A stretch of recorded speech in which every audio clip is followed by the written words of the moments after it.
Hi all, എല്ലാവർക്കും നമ്മുടെ പുതിയൊരു വീഡിയോയിലേക്ക് സ്വാഗതം. കുറേ ദിവസമായി നമ്മളൊരു ലോങ് വീഡിയോ അപ്ലോഡ് ചെയ്തിട്ടില്ലേ. ക്ലൈമറ്റൊക്കെ ചേഞ്ച് ആയത് കാരണം എല്ലാവർക്കും നല്ല പനി പിടിച്ച കുറച്ച് ദിവസങ്ങളായിരുന്നു. അതുകൊണ്ടാണ് വീഡിയോ അപ്ലോഡ് ചെയ്യാഞ്ഞത്. അപ്പോൾ ഇന്ന് നമ്മളൊരു സ്പെഷ്യൽ റെസിപ്പി ആയിട്ടാണ് വന്നിരിക്കുന്നത്. പാലക്കാടൻ റാവുത്തർ മട്ടൺ ദം ബിരിയാണി. അപ്പോൾ നമുക്ക് വീഡിയോ കണ്ടിട്ട് വരാം.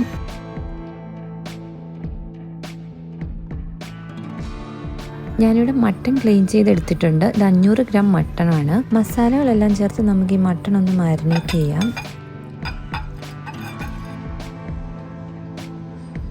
ഇതിലേക്ക് 1/2 ടീസ്പൂൺ മഞ്ഞൾപ്പൊടി ചേർത്ത് കൊടുക്കാം. 1 ടേബിൾ സ്പൂൺ കാശ്മീരി മുളക് പൊടി ചേർത്ത് കൊടുക്കാം. 1 ടീസ്പൂൺ ഗരം മസാലയും ആവശ്യത്തിന് ഉപ്പും ചേർത്ത് കൊടുക്കാം. ഇനി ഇതിലേക്ക് 1 tablespoon ginger garlic paste, 1 tablespoon ചെറിയുള്ളിയുടെ പേസ്റ്റ്, 2 പച്ചമുളക് ചതച്ചത്, 2 ടേബിൾ സ്പൂൺ തൈരും കൂടെ ചേർത്ത് നന്നായിട്ടൊന്ന് മിക്സ് ചെയ്തെടുക്കാം.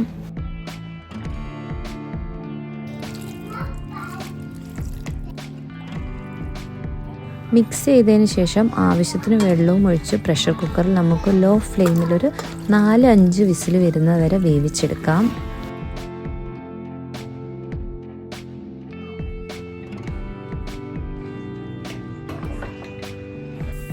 മട്ടൺ വേവുന്ന സമയം കൊണ്ട് നമുക്ക് ഇതിലേക്കുള്ള മസാല തയ്യാറാക്കാം. അതിനായിട്ടൊരു പാൻ വെച്ച് അതിലേക്ക് 2 ടേബിൾ സ്പൂൺ നെയ്യ്, ഹോൾ സ്പൈസസും ചേർത്ത് കൊടുക്കാം. ഇനി ഇതിലേക്ക് 2 മീഡിയം സൈസ് സവാള അരിഞ്ഞതോടെ ചേർത്ത് കൊടുത്തൊന്ന് വഴറ്റിയെടുക്കാം. സവാള ഒരു ചെറിയ ഗോൾഡൻ നിറമാകുമ്പോൾ അതിലേക്ക് 1 tablespoon ginger garlic paste ചേർത്ത് കൊടുക്കാം. നമ്മുടെ ഈ ബിരിയാണിയുടെ മെയിൻ ഇൻഗ്രീഡിയൻസ് എന്ന് പറയുന്ന കൊച്ചുള്ളിയാണ്. 2 ടേബിൾ സ്പൂൺ ചെറിയുള്ളി പേസ്റ്റോടെ ചേർത്ത് കൊടുക്കാം.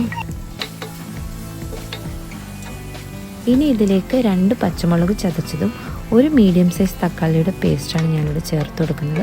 അതെല്ലാം കൂടി ഒന്ന് മിക്സ് ചെയ്തെടുക്കാം. ഇനി ഇതിലേക്ക് മിന്റ് ലീവ്സ്, അതിൻ്റെ പേസ്റ്റോടെ ചേർത്ത് കൊടുക്കാം. മിക്സ് ചെയ്തതിന് ശേഷം 1 ടീസ്പൂൺ കാശ്മീരി മുളക് പൊടി, 1 ടീസ്പൂൺ ഗരം മസാലയും 1 കൈപ്പിടി മല്ലിയിലയും ചേർത്ത് കൊടുക്കാം. ഇനി ഇതിലേക്ക് 1/2 കപ്പ് തൈരും ആവശ്യത്തിന് ഉപ്പും ചേർത്ത് കൊടുത്തൊന്ന് മിക്സ് ചെയ്തെടുക്കാം. ഈ ഒരു ടൈം കൊണ്ട് മട്ടൺ എല്ലാം കുക്കായി കിട്ടിയിട്ടുണ്ട്. അത് കുക്കറിൽ ഇതുപോലെ ഡ്രെയിൻ ചെയ്ത് ഈ മസാലയിലേക്ക് ചേർത്ത് കൊടുക്കാം. ജീരകശാല റൈസാണ് ഈ ബിരിയാണിക്ക് വേണ്ടത്. മട്ടന്റെ ഗ്രേവിയിൽ ആവശ്യത്തിന് വെള്ളവും ചേർത്ത് അരിയുടെ ഡബിൾ അളവിലായിരിക്കണം വെള്ളം ചേർത്ത് കൊടുക്കേണ്ടത്. 2 ഗ്ലാസ് അരിക്ക് 4 ഗ്ലാസ് വെള്ളം, അതായത് മട്ടന്റെ ഗ്രേവിയും ഉൾപ്പെടെ 4 ഗ്ലാസ് വെള്ളം എന്ന അളവിലാണ് ചേർത്ത് കൊടുത്തിട്ടുള്ളത്. അരമുറി നാരങ്ങ നീരും ചേർത്ത് കൊടുത്ത് വെള്ളം തിളച്ചു വരുമ്പോൾ കഴുകി വൃത്തിയാക്കി വെച്ചിരിക്കുന്ന ജീരകശാല റൈസ് ചേർത്ത് കൊടുക്കാം. ഇനി ഇത് അടച്ചു വെച്ച് കുക്ക് ചെയ്തെടുക്കാം. ഒരു ചെറിയ തിള വന്നു കഴിഞ്ഞതിന് ശേഷം അതിലേക്ക് 1 ടേബിൾ സ്പൂൺ നെയ്യൂടെ ആഡ് ചെയ്ത് കൊടുക്കാം. ഇനി ഇതൊരു 20 മിനിറ്റ് നമുക്ക് ദം ചെയ്ത് വേണം കുക്ക് ചെയ്യാനായി. അപ്പോൾ നമുക്കിത് ദം ചെയ്യാൻ വെക്കാം. 20 മിനിറ്റിന് ശേഷം റാവുത്തർ മട്ടൺ ബിരിയാണി ഇവിടെ റെഡിയായി കിട്ടിയിട്ടുണ്ട്. അപ്പോൾ എല്ലാവരും ഒന്ന് ട്രൈ ചെയ്ത് നോക്കി ഫീഡ്ബാക്ക് അറിയിക്കാൻ മറക്കരുത്. മറ്റെല്ലാ വീഡിയോസിലും പറയുന്ന പോലെ ആദ്യമായിട്ടാണ് നിങ്ങൾ എൻ്റെ ഈ വീഡിയോസ് കാണുന്നതെങ്കിൽ, സബ്സ്ക്രൈബ് ചെയ്യാതെയാണ് നിങ്ങൾ ഈ വീഡിയോസ് കാണുന്നതെങ്കിൽ പ്ലീസ് ഒന്ന് സബ്സ്ക്രൈബ് ചെയ്ത് സപ്പോർട്ട് ചെയ്യുക. ഹെൽത്തൊക്കെ ഒന്ന് റെഡിയായി കിട്ടിയാൽ കണ്ടിന്യൂസ് വീഡിയോ ഇടാൻ ശ്രമിക്കാം.